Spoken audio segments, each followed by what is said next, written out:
Novel तर्ज़े ज़िंदगी इस कलम एम राइट्स हिस्सा 14वां। मॉम मैं सोच रहा हूँ कि छोटे को फर्दर स्टडीज़ के लिए यूके भेजूं। क्या फ़ायदा जहाँ भी चला जाए स्टडीज़ के लिए जब उसने पढ़ने नावल्स ही हैं। मॉम इसकी ये आदत कब जाएगी? पता नहीं बेटा, आप इसे समझाएं ना।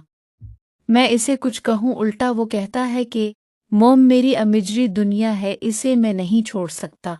कुछ नहीं हो सकता इस लड़के का, लेकिन क्या पता उसे अक्ल आ जाए। मॉम फॉरेन कंट्री में अकेला रहेगा, अपने काम खुद करेगा, उसे रिस्पॉन्सिबिलिटी की भी समझ जाएगी। लेकिन बर्क बेटे मेरा दिल नहीं मानता इसे अपनी आंखों से दूर करने का। तुम भी 2 साल जापान गए थे, मुझसे पूछो कैसे मैंने वो 2 साल गुजारे थे। मसस खान की आंखें नम होने लगी थीं। वो 2 साल बहुत बड़े थे मेरे लिए। फिर तुम्हारे पापा का इस दुनिया से जाना, मेरा तो दिल खाली हो गया। लेकिन तुमने सारी रिस्पॉन्सिबिलिटीज़ को अच्छे से संभाला, मुझे तुम पर फ़ख्र है। मसस मर्ज़ा ने आंखों से आंसू साफ करते बर्क की तरफ देखकर मुस्किराई, फिर किया।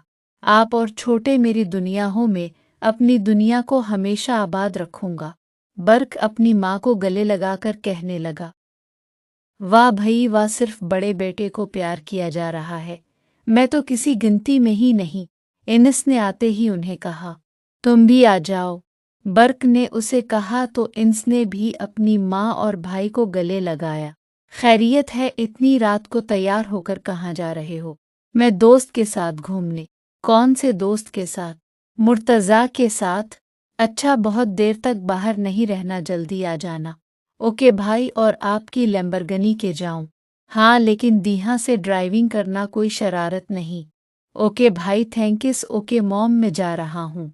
इंस चला गया तो मसस खान ने बर्क की तरफ देखा। क्या हुआ मॉम, ऐसे क्या देख रहे हैं?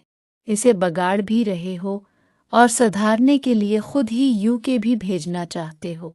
छोटा है अभी, इस पर सख्तियां करना मुनासिब नहीं। मुझे तुम्हारी समझ नहीं आती बर्क।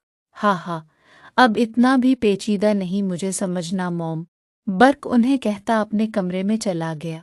मैम, आपने जिसकी लोकेशन का पता निकलवाने का कहा था, इसकी लोकेशन पता चल गई है।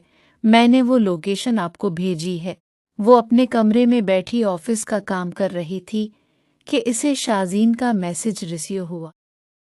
अजूबा मैसेज रीड करके बहुत खुश हुई। उसने फौरन वो लोकेशन देखी जो अटली की थी। क्या वो अटली में रहता है?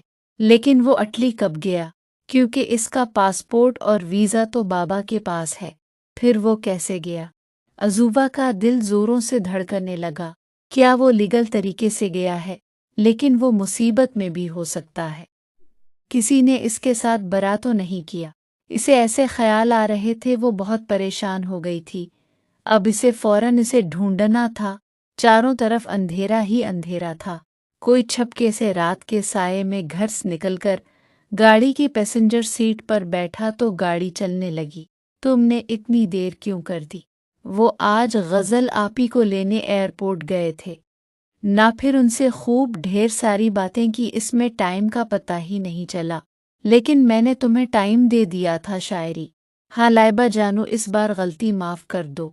ठीक है। लाइबा गाड़ी ड्राइव कर रही थी और शायरी पैसेंजर सीट पर बैठी स्नैक्स खा रही थी। कार रेस स्टार्ट हो गई है क्या? हाँ, बस 5 मिनट पहले। अच्छा, फिर भी हम पहुंच तो गए ना। देखो शायरी, तुमने लेट की, इस वजह से हम रेस से पहले नहीं पहुंच पाए। वो दोनों स्टेडियम में पहुंच गई थी। अपनी सीट पर बैठी बातें कर रही थी। एक तो तुम्हारे लिए घर वालों को बना बताएं छपछपा कर आई हूँ, ऊपर से तुम मुझे ही ब्लेम कर रही हो। अच्छा ठीक है, नहीं कहती तुम्हें कुछ। मुझे भूल तो नहीं गए? रेडर्स में शायरी में कार रेसिंग देखने अपनी जानू मतलब लाइबा के साथ जा रही हूँ, और यही बात घर में किसी को नहीं बताई। वो मुझे जाने ही नहीं देते, इसलिए मुझे ये करना पड़ा। नहीं तो मेरी प्यारी दोस्त मुझसे नाराज़ हो जाती। अब आप मेरे क्राइम पार्टनर हैं, इसलिए आप सबको बता रही हूँ। Okay bye readers. जिससे बात कर रही हो शायरी? किसी से नहीं, तुम रेस देखो। शायरी और लाइबा कोल्ड ड्रिंक और स्नैक्स अपने साथ लाई थीं। وہ کار ریسنگ دیکھنے کا لطف اٹھا رہی تھیں۔ دیکھ یار، اگر تم آج ریس ہار گئے نہ پھر میرے اسٹائلش شوز اور تمہاری پیٹ سمجھ تو گئے ہوگے۔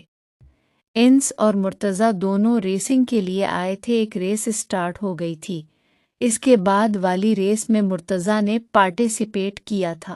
ہاں یار، ڈرا کیوں رہے ہو؟ تمہیں ہر حال میں جیتنا ہے۔ ہاں یار، بس دعا چاہیے تمہاری، باقی میں تو چیمپئن ہوں۔ ہاں یہی بات میں 3 سال سے سنتا آ رہا ہوں، لیکن ہر بار تم نے ریس ہاری ہے۔ اور ہاں، میں جو تمہیں گاڑی دے رہا ہوں نہ وہ میرے بھائی کی ہے، اگر اس پر ہلکا سا بھی ڈینٹ پڑا نہ بھائی، مجھے جو بھی پنشمنٹ دے سو دے، لیکن میں تمہیں اتنا پیٹوں گا کہ ساری زندگی یاد رکھو گے۔ دھمکا کیوں رہے ہو بھائی؟